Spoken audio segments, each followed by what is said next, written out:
Hi, this is Press of Atlantic City Sports editor Mark Melhorn, and I'm here with our boxing writer David Weinberg. Dave has covered Arturo Gatti's fights, several of them, at least 20 or so, Dave, would you say? Yeah, I would say at least that many. Almost all the ones in Atlantic City. And Dave's covered boxing for more than 20 years, so, I would say, I don't know if I would say, Dave, that you probably wouldn't say he's the best fighter you've ever seen. I mean, would you say that, or maybe more exciting? No, most exciting, yes. Best, not even close. No, really? I mean, Floyd Mayweather, those kind of guys all had more talent than him. And you talk to anybody that was around boxing for a long time, they would all say the same thing, that he was really exciting, maybe the toughest guy they ever saw in the ring, but that helped make up for a lack of talent. Mm-hmm. What would you say if you had to name, what was it about his style that you think appealed so much to fans that kept coming back to Boardwalk Hall to see him fight? He was kind of like a glorified club fighter. Mm-hmm. The kind of guy you would see at like the Blue Horizon in Philly, or your neighborhood gym. Tough as nails, never took a backward step. Mm-hmm. Was willing to take 3 punches if he could land one. Mm-hmm. And that just appealed to guys. And everybody, the people don't want to see boxing as an art form necessarily. Right. I mean, the purists do, but the general fight fan, they want to see that blood and guts and knockout. Action. Yeah. Guys. Yeah, and he delivered that time after time. Yeah, I mean, I think one of the things that it was interesting in me reading your stories about him over the years was how he seemed to constantly have a struggle between trying to be a technical fighter, but then if he would go up a guy like a Mickey Ward or somebody who could get him into a slugfest, it was like that's out the window, and the street instincts came in or whatever, and it turned into almost a brawl a lot of times. Right. If he was, his boxing skills were very underrated. I mean, he was able to outskill guys when he had the opportunity to, mm-hmm. and if the opponent let him do it. Right. But Buddy McGirt, Pat Lynch, all his handlers would always say, it's you want to get him in a slugfest, you just got to throw a punch back, and that was all it took. He had that macho mentality in there that he didn't want to outbox you if he didn't have to, mm-hmm. and he was more than willing to slug it out with anybody. Would you say that maybe that greatest strength of his sometimes was a weakness too, especially later in his career, I guess?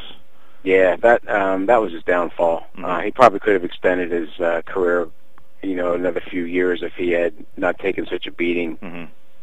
I probably think it was, probably the Mayweather fight, that he was never really the same after that. Mayweather just put such a licking on him that right. I think that kind of then you knew the end was pretty close, because he still had enough to get by the run-of-the-mill mediocre guys, but mm-hmm. then after Mayweather, he couldn't even do that. And that was back in 2005, right? And I remember there was a big build-up before that fight, and yeah, it was huge. I think you said in your story today that it was still the largest crowd ever to see a non-heavyweight fight. Was that what it was? Or yep, it was like 12,006 something. Boardwalk Hall. I mean, just tell me if you can remember back to that fight or any of the other fights. I know you were at Mickey Ward, the third Ward fight.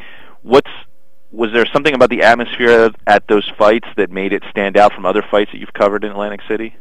I would say, it was more. There was an electricity with his fights that I hadn't seen since Tyson fought Spinks and Trevor Burbick and Larry Holmes in Atlantic City. Even maybe George Foreman and Evander Holyfield. I think that was like 1990. Mm-hmm. But since then, you really hadn't seen a fight that even like a casual observer wanted to pay to see. Right. Until Gotti came along, and it was really I thought the third Gotti Ward fight that really turned it around. I mean, he had that reputation. He had a couple big fights.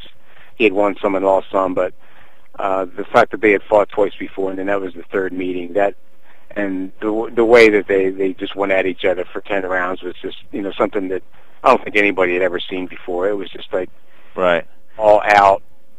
And no punches pulled. Right. I mean, they both wound up in the hospital with broken hands. They had cuts over both of their eyes.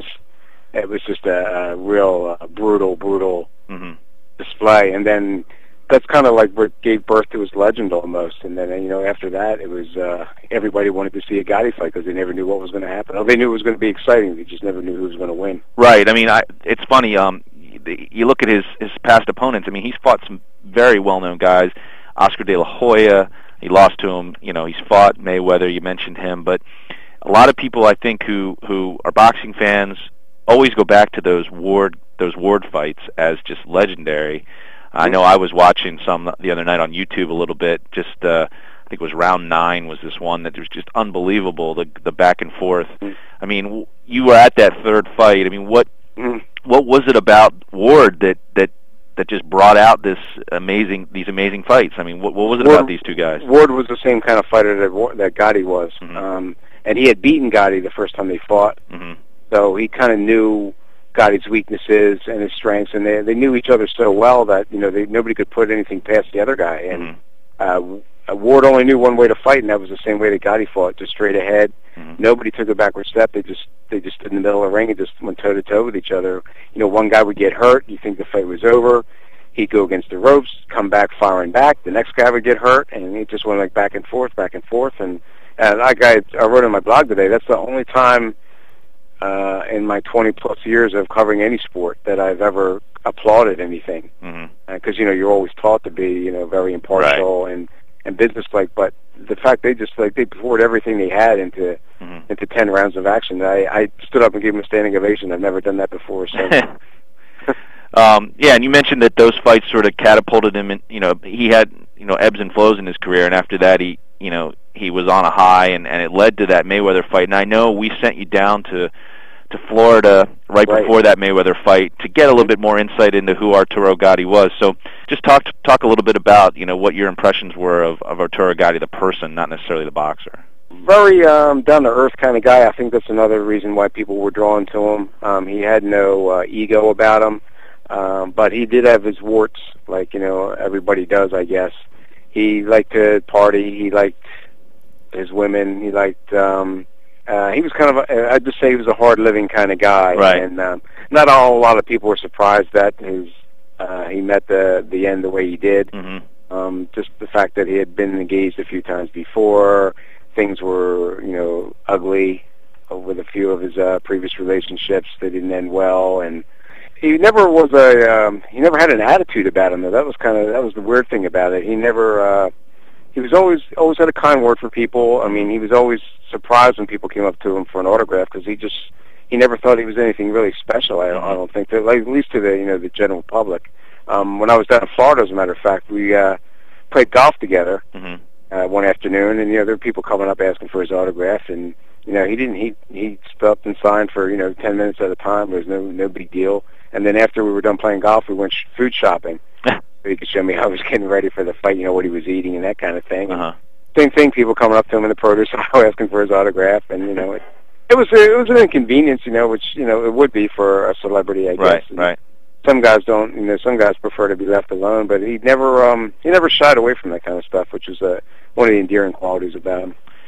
So, would you say, just to sort of wrap it up here, 20-some years of boxing that you've covered, would you say he's probably the most entertaining fighter that you've seen?